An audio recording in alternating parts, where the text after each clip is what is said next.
مضل له ومن يضلل فلا هادي له وأشهد أن لا إله إلا الله وحده لا شريك له وأشهد أن محمدا عبده ورسوله أما بعد فأعوذ بالله من الشيطان الرجيم بسم الله الرحمن الرحيم يا أيها الذين آمنوا ادخلوا في السلم كافة اے ایماندارو داخل شي په اسلام کې پورا عزتمندو زما کوم موضوع چې ده نو هغه لږ ډېره وسیع موضوع ده خو زه داسې مختصر به پکې وایم ځکه نه کېږي پکې زما موضوع ده اسلام د ټولې زندګۍ او د زندګۍ د ټولو قوانینو نوم دی او د انسان د زندګۍ دپاره چې څومره څه دي ټول په اسلام کې دي د دې وجې قرآن کې الله تعالی فرمایي چې په اسلام کې پوره داخل شي یا ایها الذین آمنو ای ایماندارو چې کلمه د توحید هم ویلې ده ادخلوا فی السلم کافه جمهور علما حافظ انا اسلام اخلي په اسلام کې پوره داخل شي عزتمندو اسلام هغه نظام دی چې د زناور نه والا مخلوقات انسانه پوری د پیری نه واخله تر فرشتي پوری مسلمانانو کې د پیغمبرانو نه واخله تر لاندې او ګناهګار انسانه پوری پکې حق شته هیڅ څوک داسې نشته چې اسلام سره د ګناه نه هغه ته حق نه وي ورکړی او داسې څوک نشته چې د هغه یو ډېره لویه مرتبه ده او هغې ته حق نه وي ورکړی د دې وجې اسلام دا د هر چا حقوق چې کوي د هغې دپاره یو قانون پیش کړی دی خو لیکن چې کله مونږ ګورو په دنیا کې نو دا دنیا به هله برابر وي چې کله د اسلام 15 خبرې 15 قوانین دا بری دنیا کې موجود دي د ټولو نه مخکینی قانون اولنی قانون چې هغه د اسلام اخلاقي نظام دی اخلاق دا یو اندرونی فطري شی دی او دا که فرض که یو انسان اندرونی لحاظ سره به اخلاق وي قطع نظر د اسلام نه نو په ده کې داسې یو خوی داسې جبلت داسې یو صفت موجود دی چې دی د ګناه سره نفرت کوي او د نیکۍ سره مینه او محبت کوي تیر شوي زمانه کې هم داسې و تیر شوي زمانه کې حال دا دی چې هغوی د دعوت ته دا خبر هم نه و سعید رضی الله تعالی عنہ چې په 10 مبشرو کې دی سعید رضی الله عنہ د نبی علیہ السلام نه تپوس کوي وایي د الله رسوله زما پلار فطري لحاظ سره پاکو د دې وجې نه الله تعالی په ټول انسانیت باندې دا کوم اخلاقی فطري صفت چې دی د اخلاقی فطري صحیح نظام چې دی الله تعالی بغیر د سبق انسان ته ښولی دی بغیر د سبقه محنت ته ضرورت پکې نشته د دې وجې نبی علیہ السلام فرمایي کل مولود یولد علی الفطر وکل مولود یولد علی فطرة الاسلام هر ماشوم چې پیدا کیږي په فطرت اسلامی پیدا کیږي دا نه دی د مسلمان بچی د کافر بچی د مشرک بچی د منافق بچی د فاسق بچی دا په فطرت اسلامی پیدا کیږي د ده په اندرون کې اخلاقی نظام الله تعالی هم دغه شانتي ښودلی دی بغیر د محنت نه بغیر د مشقت نه بغیر د منډې تړلې نه نا ورته د الله رسول زما پلار زید رضی الله عنه شرک نه دی کړی فطري لحاظ سره پاکو تاغه اندرونی اخلاقی نظام ټیکو د دې وجې چا به خپلې لوڼه ژوندۍ ښخولې نو هغه به ورته ویلی چې ظالمه الله تعالی چې کومه دی نو پیدا کړی مخلوق ته په خاورو کې دفن کې یو اوښ به وله ورکو وایي دا اوښ واله دا ماشوم ماله راکړه هغه ماشومه به یې ترې واخیستله هغه به یې راوړه د هغې دپاره به یې یو وینځ او غلام ساتلی او د هغې تربیت پې کولو کله چې د منډو تړلو برابر شوه پلار ته به ولې وویل چې دا ماشوم او دا ماشومه دا د منډو تړلو برابر ده، اوس خبرې کوي، دا زه تا ته حواله کوم په دې شرط باندې چې ته ورته بچی وې، ته ورته لور وې، ته تربیت کې، ته خدمت کې، ته عزت کې در کوم او که نه تا ته نه در کوم. نو چا خو دې دا وړي نه دي، ځکه چې اکثر هغې هم دغه شانتې ازادي کړي دي او بیا یې غټې شوي دي او بیا یې چاته په نکاح کړي دي. اوس د هغه اخلاقي نظام سره د دې نه چاپېره د شرک او د کفر نظام و، خو چې اخلاقي لحاظ سره په هغې کوم فطرت الله پیدا کړی و نو هغه فطرت یې صحیح استعمال کو، او چې کله هغه فطرت صحیح استعمال شو د هغه نه یو غټ عظیم سړی جوړ شو. ځکه سعید رضی الله عنه نبي علیه السلام نه چې کله تپوس وکړو چې د الله رسول زما پلار شرک نه دی کړی، خپل اخلاقي نظام یې نه دی خراب کړی، نو ورته به جواب کې ویله چې ما دغه دواړه زید رضی الله عنه، ورقه زید نوفل رضی الله عنه دواړه ما د جنت په نهرونو کې د برزخ کې لیدلي دي، جنت په نهر کې لمبل. دا یې نښه شوه.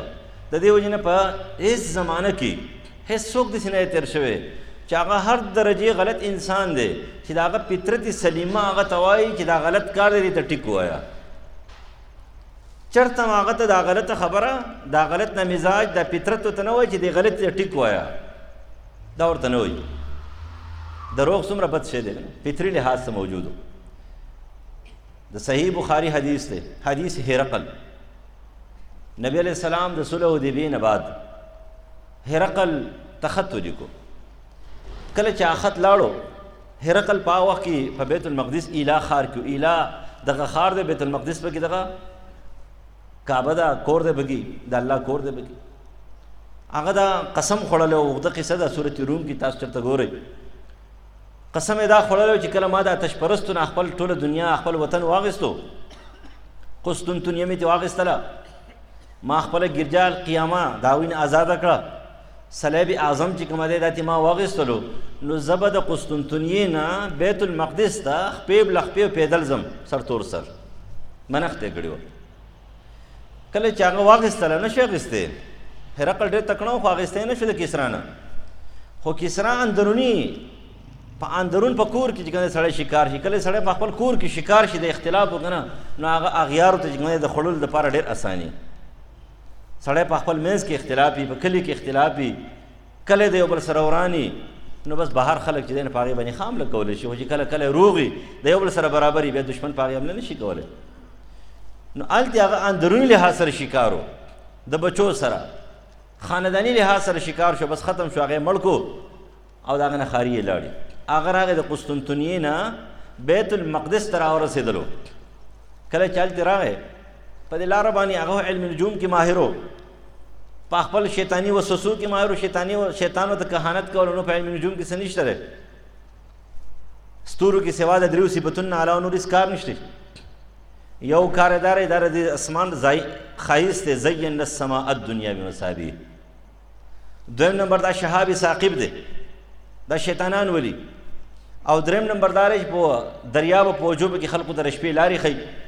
دا د لارو دپاره سمتونه دي، د دې لارو نه مراد هم دقه لارې دي. دا لارې چې کوم مونږ دا ګرځو راګرځو په دې روډونو باندې، د یوې خاریې نه بلې خاریې ته او د یو بیابان نه بل بیابان ته ځو. نور هغه د تعویزګرو هغه قصه نه ده چې هغوی وایي چې په دې کې سري، په دې کې لارې دي د تعویزونو لارې پکې نشته. لیکن کاهنان د دې خلقو سره ملګري شي او د کهانت په وجه باندې هغوی ته دغه خبرې اترې کوي. شیطانان خو ګرځېدل چاپېره، او چې کله د نبي علیه السلام د راتلو نه خبر شو، دغه شانتې د نورو خبرو نه خبر شو، نو هغوی راله او د تېر شوي کتابونو د علم په زور باندې هم چې په هغې کې پیشنګویانې موجودې وې، هرقل د هغې سره هم د ستورو سره کهانت پکې راغی ورسره، او ورته وویله چې په دې دنیا باندې د ابراهیم علیه السلام د سنت مطابق چې چا زندګي تېره کړې ده مختون وي، هغوی حکومت پر راځي.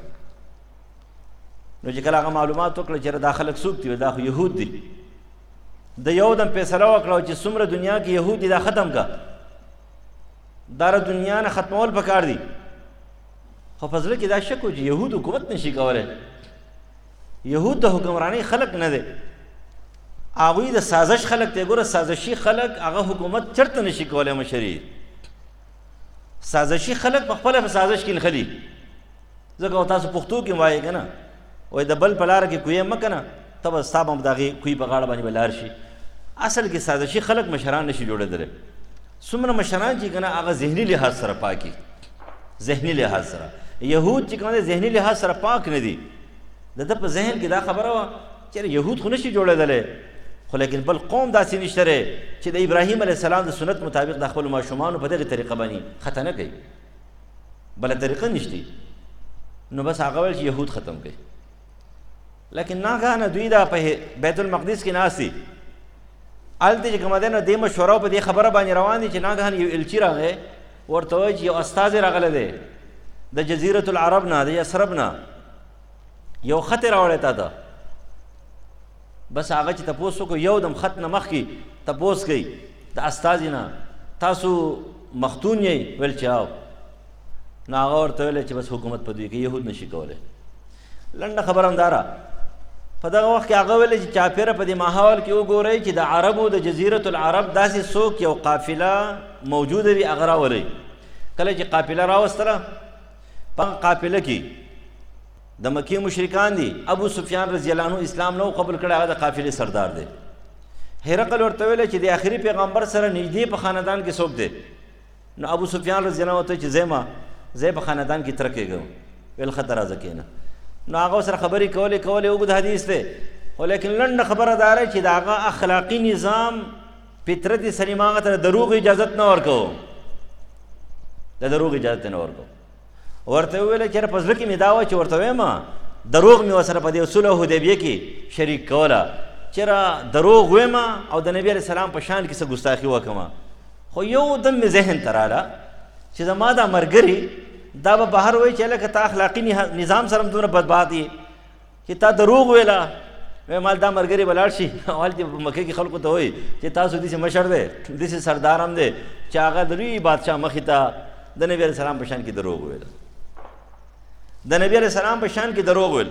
د دې وجې نه نبی علیه السلام چې کله 40 سال په مکې کې تېروله نو خلقو د څه ویله؟ امین او صادق. د امین او صادق د نبی علیه السلام هغه اخلاقي نظام و، هغه اندروني نظام و چې ښکاره شوی په دې چا کې، په دې ماحول کې، په دې معاشره کې خلقو ته. په دې وجه باندې دا یو انفرادي شی دی. کله چې سړي اندرون برابري نه په معاشره کې چې کومه دی نو دروغ نه وایي، کنځلي نه کوي، غیبت نه کوي، چغلي نه کوي، بهتان نه لګوي، الزام تراشي نه کوي، رشوت نه اخلي، نور چې خپل ضمیر مجبوره کوي. تاسو وایئ که نه ما خپل ضمیر مجبوره کوي، ما خپل ضمیر مجبوره کوي. دا دعوت تا ته اسلام درکوي.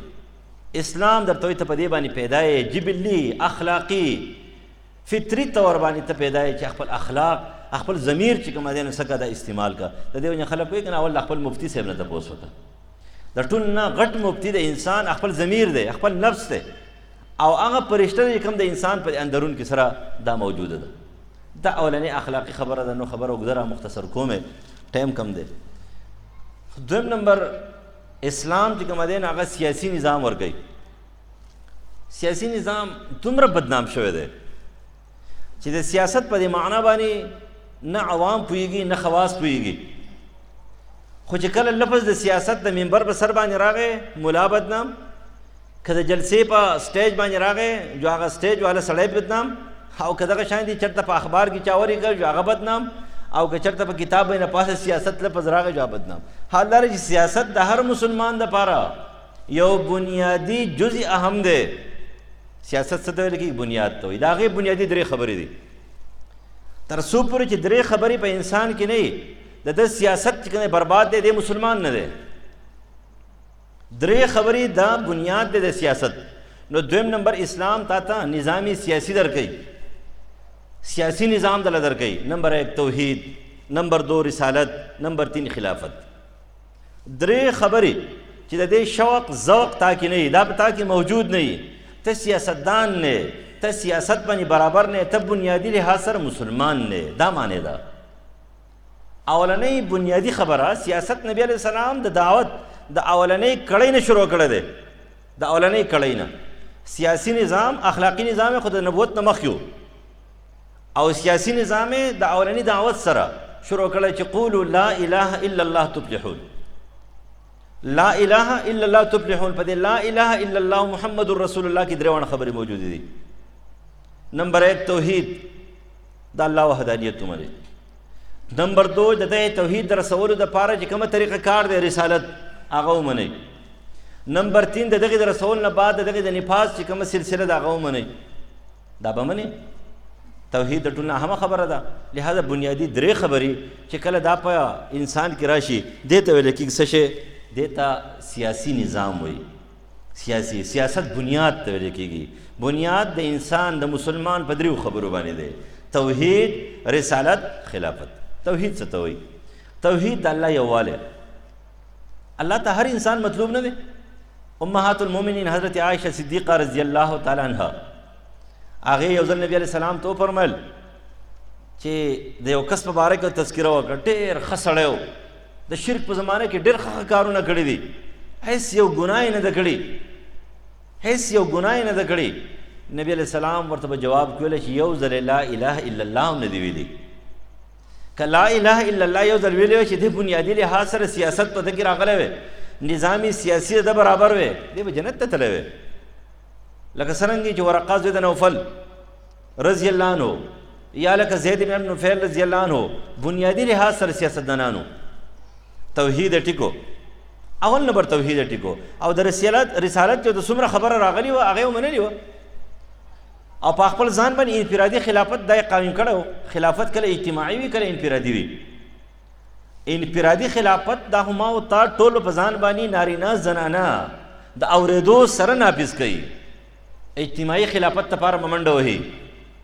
اوس انفرادي خلافت چې کوم دی زما او ستا پس کې خبره م واورېدله اوس ما او تا یې نه منو، اجتماعي خلافت به څنګه راشي؟ اجتماعي خلافت خو هله راځي چې کله انفرادي خلافت تا منلی نو اولنۍ خبره سره بنیادي د نظام سیاسي دپاره توحید دی. د الله وحدانیت ډېر سخت شی دی. توحید لفظ هم سخت دی، وحدانیت هم سخت دی، او موحد جوړېدل هم سخت دی، او توحید بیانول هم سخت دی. زموږ استاد محترم شیخ محمد عنایت الرحمن مرحوم هغه به کله کله خندله ویل به وایي زه د شیرګل ته چې کله رالم نو په دې شیرګل کې هغه اول په دې جامع عربیه کې دا چې کومه د روډ په دې غاړه دا غټه مدرسه ده د مولانا محمد احمد صاحب مرحوم چې محتمم صاحب باندې مشهور و، دا پرې مدرسه کې استاد و. بیا د هغې نه بعد چې کومه دی نو هغه لاړو او د دې خوړ نه پورې غاړه چې په هغه هلته مدرسه جوړه کړه. رحمانیه زموږ دا چې ده نو دا اصل کې هلته رحمانیه وه، نو هلته رحمانیه چې کومه دی جوړه کړه. د هغې کلي نوم کوچیانو کلی و. بیا والا چې کومه دی شیخ صاحب چې کله دا مدرسه رحمانیه درګۍ ته منتقل شوه نو هغې دپاره چې کوم دی باجوړ یو مولانا صاحب مولانا شریف صاحب الله دې وبخي وفات شوی دی، نو بیا ورته هغه راغی او هغه والا نوم کېښود خوشحالګړ. د کوچیانو کلونه ولا نوم کېښود خوشحالګړ. خلکو به د شپې بوټ ګزارو او به د ورځې لګوو، د شپې به ګزارو د ورځې به لګاو. ورته ویل چې د کوچیان نه مې خوشحالګړ نه کړی که نه نو ګورو به کوچیان به ګچاره اوسېدي. خوشحالګړ ښایسته نوم دی. او په هغې باندې بیا سرکار راغی، ډي سي راغی، ډي سي ویل چې خوشحالګړ نوم دی کوچیان به نه نو بوډ یې ولګو. نو هغه ویل چې کله زه نوی نوی لاړم او ما به توحید خبره کوله ول دا خلک به ما ته داسې وو لکه د ماتې مارغان ځناور، ما چې په ما باندې حمله کوي. کړي دي پې ډېرې حملې ناست دي ورته، لیکن ما ویل چې ذهن کې به ما ویل چې لکه زه خو ورته وایم چې لا اله الا الله زه دومره خبره کومه دا خبره ډېره سخته خبره ده، په دوی باندې ډېره بده لګي، عامو خلکو باندې بده لګېدله. توحید ډېر ګران کار دی. زموږ په دې علاقو کې هم نوی نوی چې کله توحید پرچار شروع شو د مزارونو خلاف، د دې پیرپرستو خلاف، د دې شرکیاتو خلاف، د دې بدعاتو خلاف چې تېر شوي کومه علماو پاتې شوي دي الله دې ورته جنت فردوس ورکړي، هغې خلکو چې کله دلته د توحید کار کولو نو دا خلک مخالف و د دې، ډېر خلک مخالف و. اصل خبر هم دا ده چې توحید یووالی ډېر ګران دی، ډېر ګران. ځکه نبي علیه السلام فرمایي ان الله وتر یحب الوتر، الله تعالی وتر دی بالکل تنی تنها، لم یلد ولم یولد دی، او وتر یې خوښ دی، هغه بندګي خوښه دی د شرک نه پاکوي، هغه توحید یې خوښ دی چې د شرک نه پاکي، هغه انسان یې خوښ دی چې هغه د شرک چې کومه دی نو څه وي شایبه پکې نه وي. لہذا توحید به منې الله په ذات کې یو دی، الله په صفاتو کې یو دی، الله په افعالو کې یو دی، الله تعالی په عباداتو کې یو دی، الله په عاداتو کې یو دی. دویم نمبر دا نظام د توحید چې چا را رسولی دی هغې ته رسالت وایي. خاتم النبیین به منې، نبی علیہ السلام ته به خاتم النبیین وی، د ټولو پیغمبرانو آخري پیغمبر به ورته وي، د ټولو رسولانو آخري رسول به ورته وي، مهر نبوت به ورته وي، هغه آخري خښته د بلډینګ او د محل به ورته وي چې هغې باندې بلډینګ تم شوی دی. د دې وجې نه امام الانبیا جوړ شوی دی. امام الانبیا بل پیغمبر نه دی جوړ شوی. پکار خدا وایي چې هر رسول هغه د تیر شوي رسولانو دپاره او د انبیاو دپاره، که د رسولانو دپاره نه وي د انبیاو دپاره خو امام وی که نه. ابراهیم علیه السلام به امام وی، موسی علیه السلام به امام وی، عیسی علیه السلام به امام وی، نوح علیه السلام به امام وی، داسې پیغمبران، یحیی علیه السلام به امام وی. لیکن هیڅ یو پیغمبر د پیغمبرانو امام نه دی جوړ شوی. او ټیک ته چې ملت ابراهیمي منسوخ شوی نه دی. ملت ابراهیمي د ابراهیم علیه السلام نه واله تر نبی علیه السلام پورې دا قانون په هر کتاب، په هر پیغمبر او رسول سره راغلی منتقل شوی دی.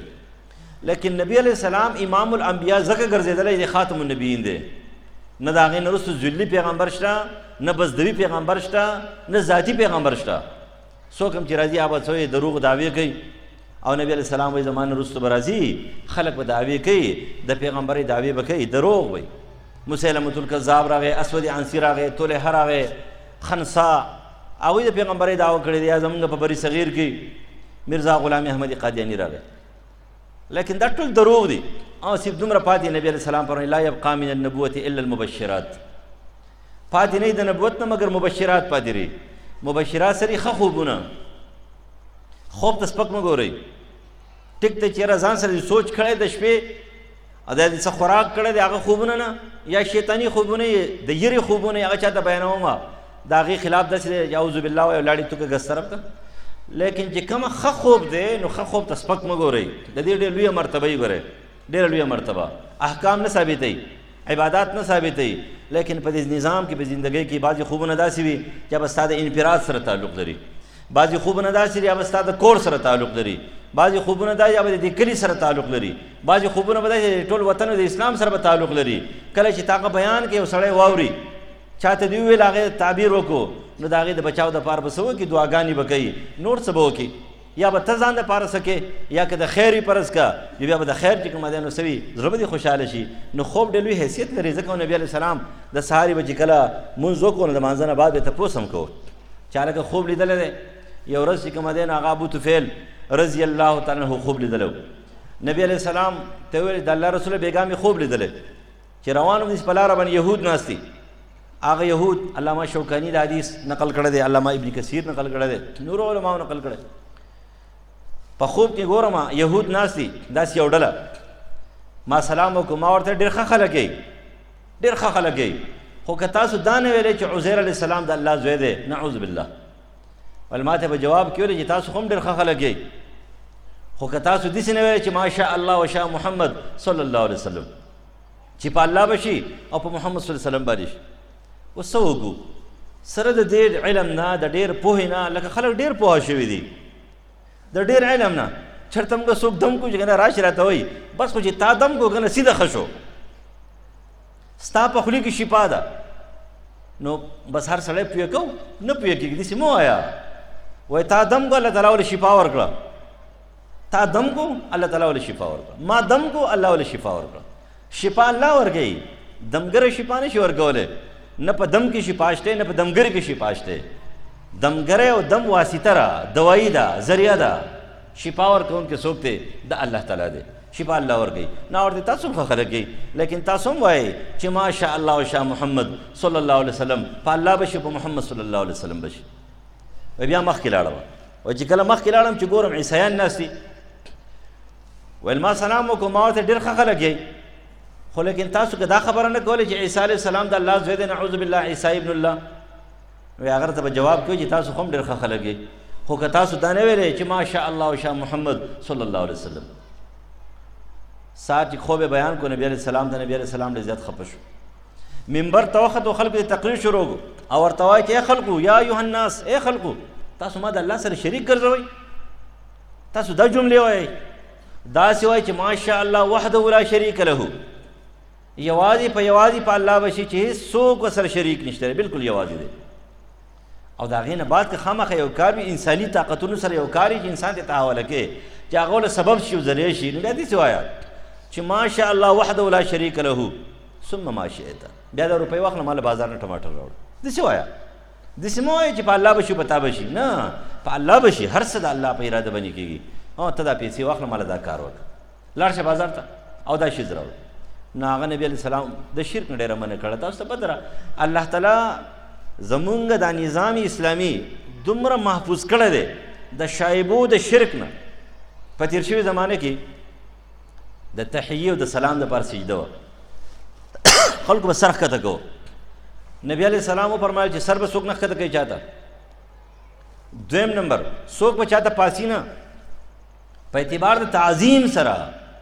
که فرض که تعظیم ستانه نه غواړي، عذر دی، بیماري ده، قوموا الی سیدکم، بیماري ده، عذر دی، یا یو میلمه راغی ته پاسېدی شي، نبي علیه السلام منډه کړه، پاسېدلو، څادر یې راښودلو، زید بن حارثه رضی الله عنه راغی، غاړه وله ورکړه. فاطمه رضی الله عنها راغله، نبي علیه السلام ته پاسېدلو، هغه راغله د بار نه. ستانه نه غواړي تعظیم دنه نه غواړي. لیکن چې تا وکتل میلمه راغی یا یو مشر راغی د بار نه، ته وایې چې لکه مشر راغی، زمانه نه غواړي چې ما ته پاسه، نه عقیده ده نه نظریه ده، خو لیکن ته بیا څه کې ته وایې چې زه پاسم مشر دی، دې ځای کې به کښېني. خو که فرض که ستا نه غواړي چې ما ته به خامخا پاسې او چې نه پاسې، نو هغه خفه کېږي، نو دا بیا عبادت دی، بیا به نه پاسې. ځکه نبي علیه السلام پر انس بن مالک رضی الله عنه چا تپوس وکړو چې څوک په چې راغی که نه تاسو د پاسېدی وایي چې نه، اول د نبي علیه السلام نه زیات عظیم، زیات محبوب، زیات قدرمن صحابو ته بل څوک نه. لیکن چې کله نبي علیه السلام به راغی ورته به ویل صحابو ته کښېنئ په خپل ځای باندې، پراخه کښېنئ، ما ته مه پاسئ. دا هغه ځای کې نبي علیه السلام راغی، دلته به کښېنستلو، ما ته پاسئ نه. معاذ بن جبل رضی الله عنه د یمن نه راغی، نبي علیه السلام ته سر ښکته کړو. نبي علیه السلام ته فرمایي مه یا معاذ، دا څه کې ته ما ته سجده کې. او د الله رسوله هلته په یمن کې خلک بطاریقو ته سجدې کوي. بطاریق څه ته وایي؟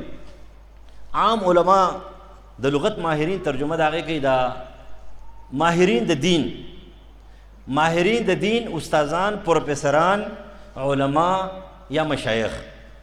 دویم نمبر قول مشران، بس عظیم مشران تیر شوي دي، جرګمار تیر شوي دي، سپین روبي تیر شوي دي، د کلي علاقې مشران دي، سپین روبي دي، بس هغې ته سر ښکته کوي. یا هغه خلک چې په فوج کې ورته څه ایوارډ دا میلاو شوی دی، یو لویه کارنامه یې کړې ده، هغې ته سر ښکته کوي. وایي د الله رسوله خلک هغوی ته سر ښکته کوي. نبي علیه السلام ته فرمایي چې کله زه وفات شم او ما خښ کي ته به زما قبر ته سجده کوې؟ وایي چې نه. وایي چې ته ما ته سجده زما قبر ته نه کوې، نو یاد ساته سجده د هغه چا حق دی چې حی لا یموت. په چا باندې چې پناه راځي د هغې عبادت په نه کوې، په چا چې پناه راځي هغې ته به سجده نه کوې. پناه راځي، زه د دنیا نه منتقل کېږم، ته زما قبر ته سجده نه کوې، نو ما ته څنګه سجده کوې؟ او بیا ورته وفرمایل چې که فرض کا په شریعت کې سجده د چا دپاره جایز وی، نو ما به ښځې ته حکم کړی وی چې خاوند ته څه وکړه، سجده وکړه. ښځې ته به ما حکم کړی. دا مطلب یې نه دی اکثر ښځې خفه شي زموږ حقوق نشته، کله د خاوندانو نه زیاتې کېږي، هغه چې معافي غواړي. دا نه چېرې خاوند زیاتې کوي، ظلم کوي، نو به د ښځې نه معافي نه غواړي، نه چې ظلم کوي، زیاتې کوي، چې مظلوم وي د مظلوم نه به معافي خامخا غواړي. که هغه مظلوم ستا زوی دی، که هغه مظلوم دی رور دی، که هغه مظلوم دی پلار دی، که هغه مظلوم دی مور ده، او که مظلوم دی خاوند دی، او که مظلوم ښځه ده، که دا غریب دی او که دا مالدار دی، خو چې مظلوم دی ته به دې معافي غواړي. دا مطلب نه دی چې یو سړی د ظلم کوي او هغه د ښځې نه معافي بیا نه غواړي. که معافي دې ونه غوښتله نو په ده باندې دا ظلم پاتې شو، قیامت په ورځ به ادا کوي. لیکن تعظیم او قدر، عزت، مرتبه دا جبلي شی دی، دا شرعي شی دی، دا د انسان د طاقت نه بهر دی. بس الله ورکړی دی چې مذکر له مرتبه زیاته ورکړې ده، مؤنث ته کمه ورکړې ده. انسانیت کې نه، په اسلام کې نه، په بعضې حقوقو کې، په بعضې حقوقو کې اوس یو انسان دی، مذکر دی، سړی دی، مشرک دی، جهنم ته به ځي، خو یو ښځه ده، موحده ده، مسلمانه ده، جنت ته به ځي.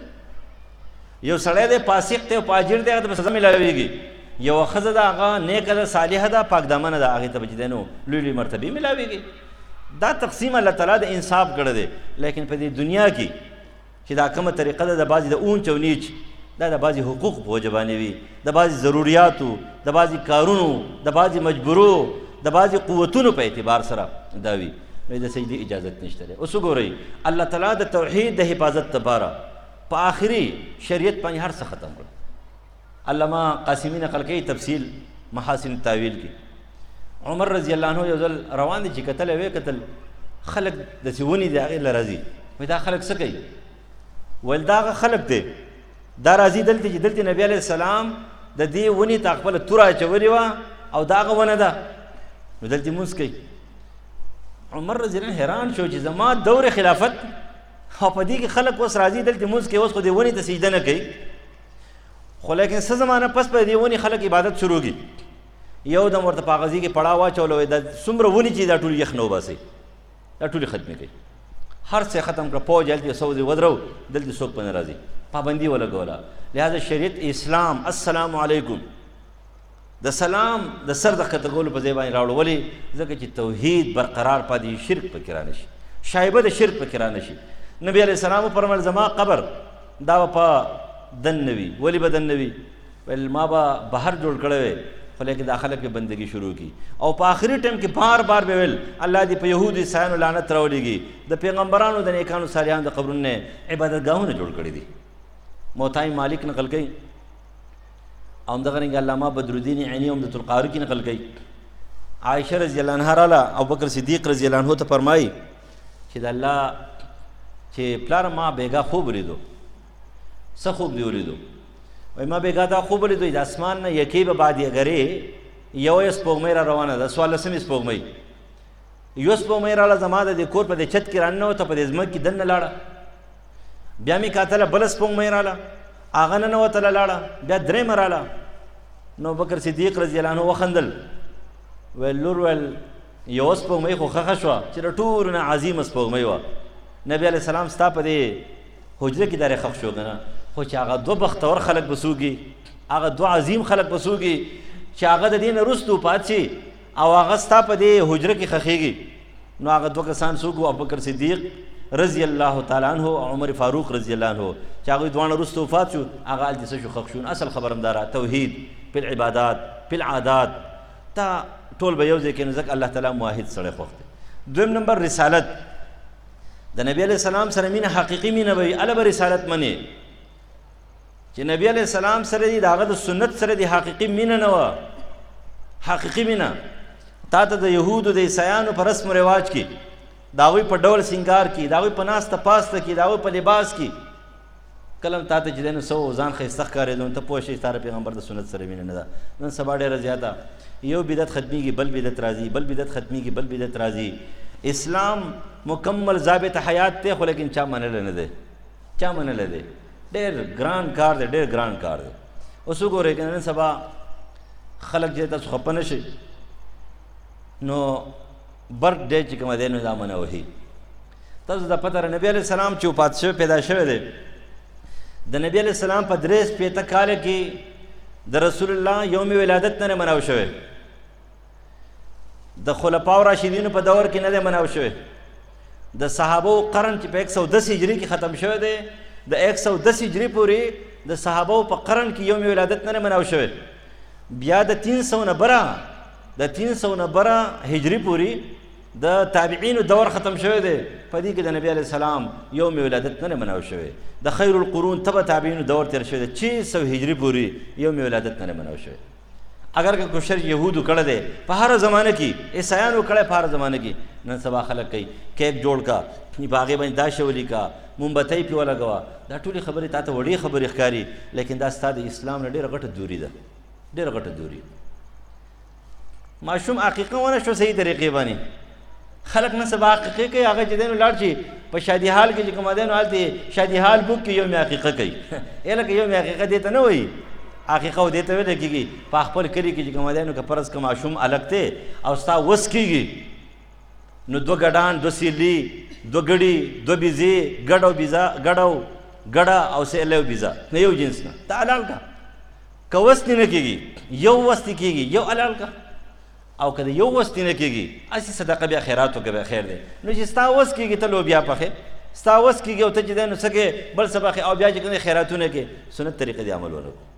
سنت عمل کول دا په هغه سنت طریقه باندې کېږي چې ته به خلق خفه کې، او که خلق خوشحاله کې نو سنت ماته، چې سنت ماته نو خلق به خوشحاله کېږي. نو رسالت په هله منلی کېږي چې ته نبي علیه السلام د هر سنت سره څه کې دا مینه کې او محبت سره کې، او که د سنت سره مینه نه کې رسالت نه منلی شوی. دریم نمبر خلافت چې دا د سیاست او د نظام سیاسي بنیاد دی، خلافت څه ته ویل کېږي؟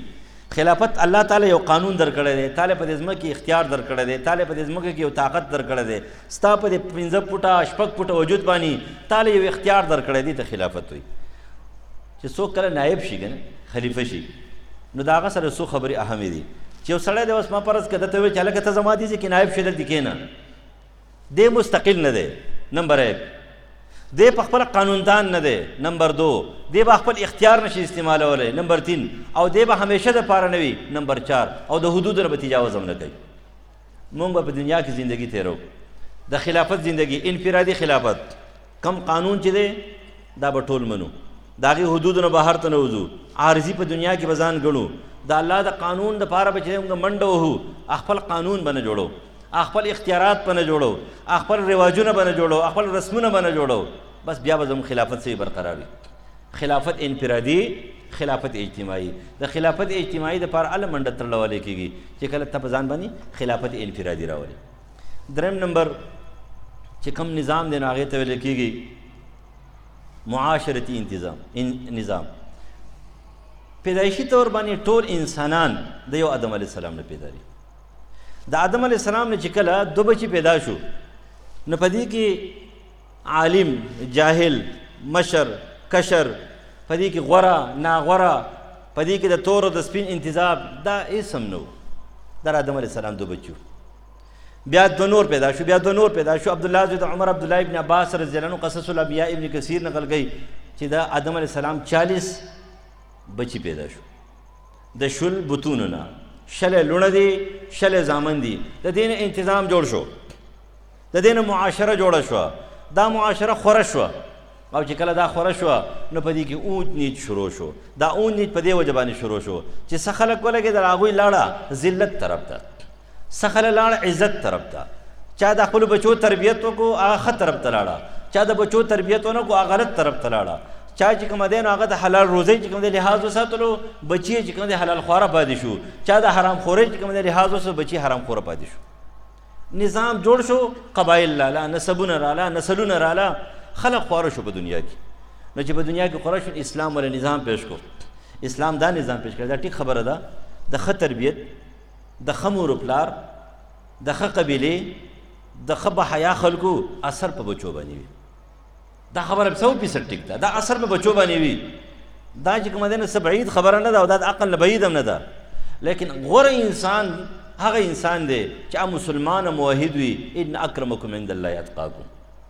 نبی علیہ السلام نه چې کله تپوس شو، د غوره خلکو تپوس شو، نو هغه ورته وایي چې غوره خلک په دنیا کې دغه سلسله ده: الکریم ابن الکریم ابن الکریم ابن الکریم، یوسف ابن یعقوب ابن اسحاق ابن ابراهیم.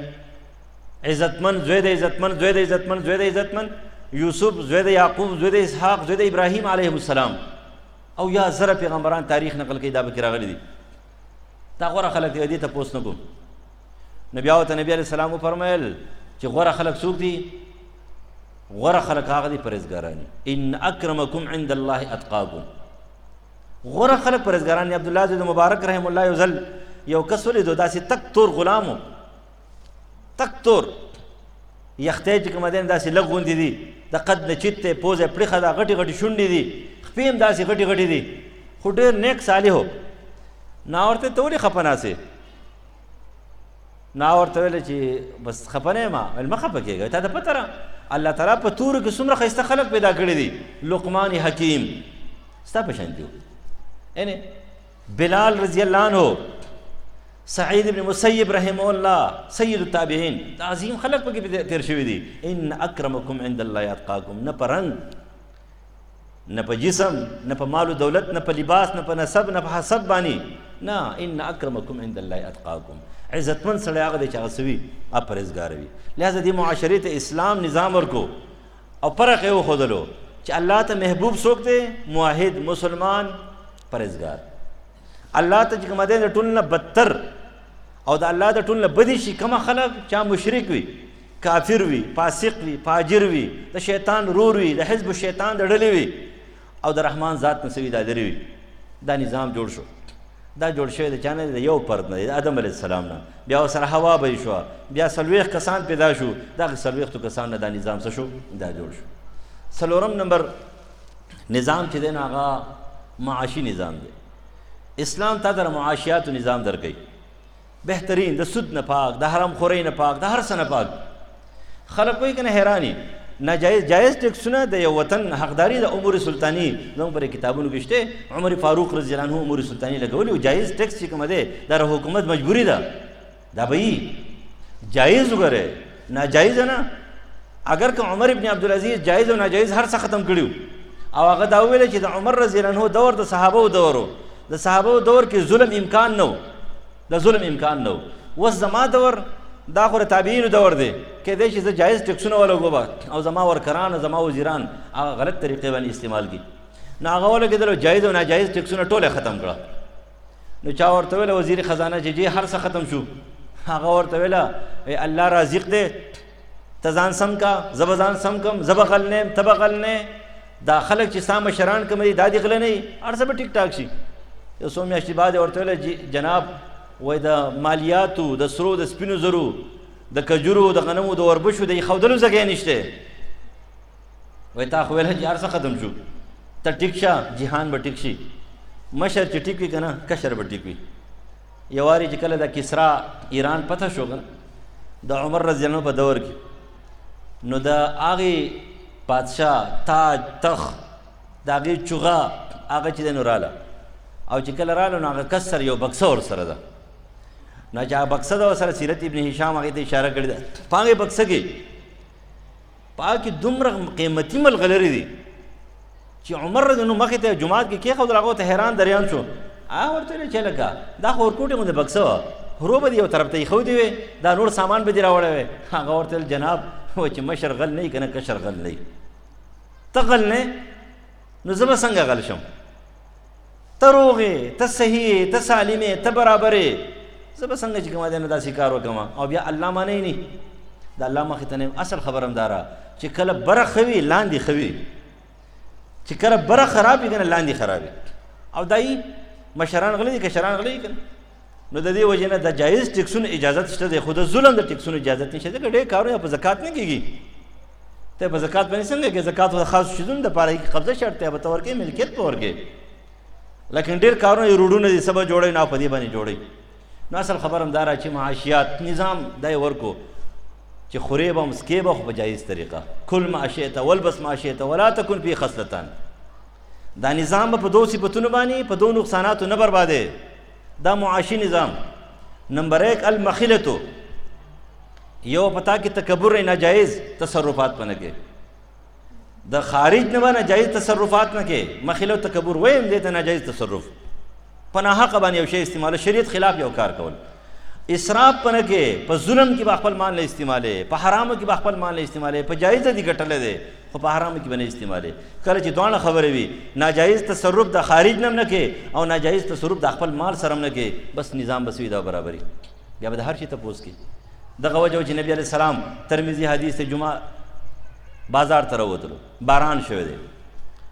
نبی علیه السلام چې وکتله چې دا غنم خو دا طعام خو وچ دی، بیګا باران شوی دی، لاس یې وردن نه کړه. او چې کله لاس وردن نه کړه نو دا لاس یې سودا لامدو. نو چې کله نبی علیه السلام د خپل لاس ته وکتل نو ورته یې ما هذا یا صاحب الطعام، ای د طعام مالک دا څه دي؟ او د الله رسول بیګا باران شو، ما دا وچ چې ښکاره کړو لامده مې پټ کړه. او دا لامده به دې ښکاره کړې وې. من غش فلیس منا، من غشنا فلیس منا. چا چې ملاوټ وکړو زموږ نه نه دی، او زموږ نه نه دی. بس هغه سړی چې کوم سړی ملاوټي دی، ملاوټي مسلمان الله ته مقصود نه دی، ملاوټي تاجر چې کوم دی الله ته مقصود نه دی، ملاوټي مشر چې کوم دی الله ته مقصود نه دی، ملاوټي ملام الله ته مقصود نه دی. چل ول کې دغلا پالیسی بنه کې سیده ساده خبرې کوا، آداب احترام دا به یې همیشه دپاره. د مشر قدر کوا، د عالم قدر کوا، د سپینګیري قدر کوا، لیکن دعوت او دین په دې کې به چل ول لګې، په دې کې به چون چرا نه کې، پټول مټول به نه کې. دا ډېره غلطه خبره ده. امعه به نه جوړېږي.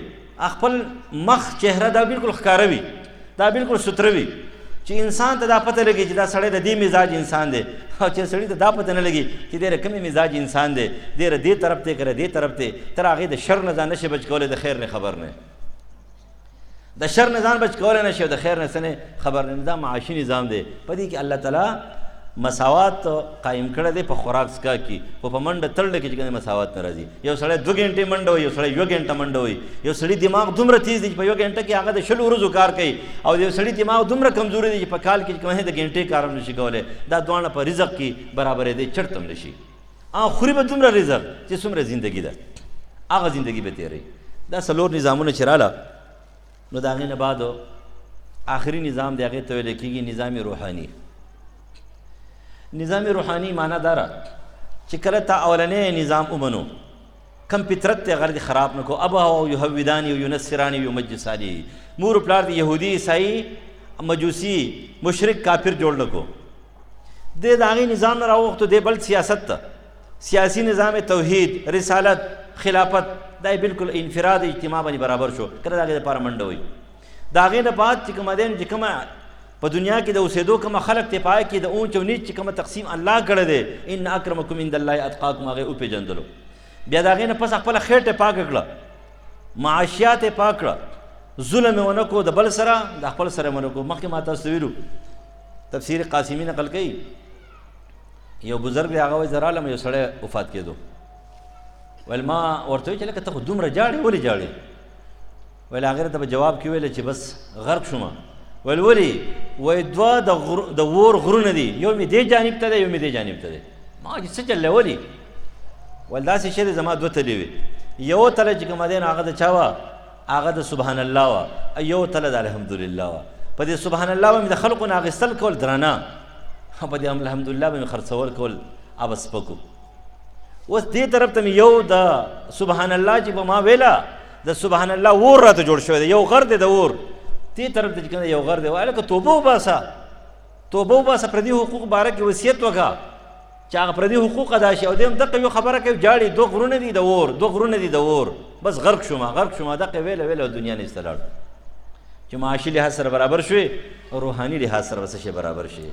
ستا سوچ به پاک وي، ستا سترګې به پاک وي، ستا غوږونه به پاک وي، ستا ژبه به پاک وي، ستا خواهش به پاک وي، غلط به نه استعمالیږي، ستا اندرونه بیرون به برابر شي، ستا نور چې کوم دی دا به اسمان ته ورسیږي.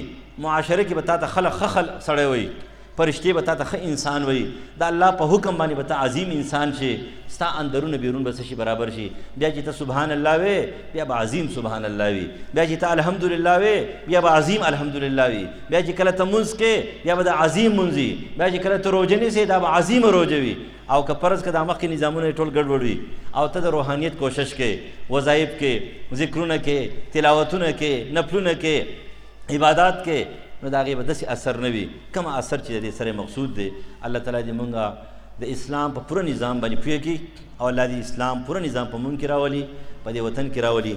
پروردګاره دنیا او آخرت هم ښایسته کړي، مشکلات هم حل کړي، شرعي اجاز ضروریات هم سرته ورسې، مرضونه آفتونه مصیبتونه غمونه محفوظ کړي، زموږ د وطن محافظ او ناصر شي، زموږ د دې کلي محافظ او ناصر شي، زموږ ایمان برابر کړي، زموږ عقاید برابر کړي، د قرآن او سنت مطابق زندگی نصیب کړي، د اقامت دین دپاره څوک کار کوي پروردګاره موږ د هغوی ملګري کړي، الٰه العالمین موږ د هغوی ملګري کړي، د دین کار رانه واخلي، د ګناهونو سره نفرت پیدا کړي، د نیکو سره مینه محبت پیدا کړي، زموږ مشران وبخې، زموږ شیخان وبخې، زموږ استادان وبخې، زموږ مور پلار وبخې، څومره مړي چې نږدې لرې شي ټول وبخې. اللهم ربنا اتنا فی الدنیا حسنه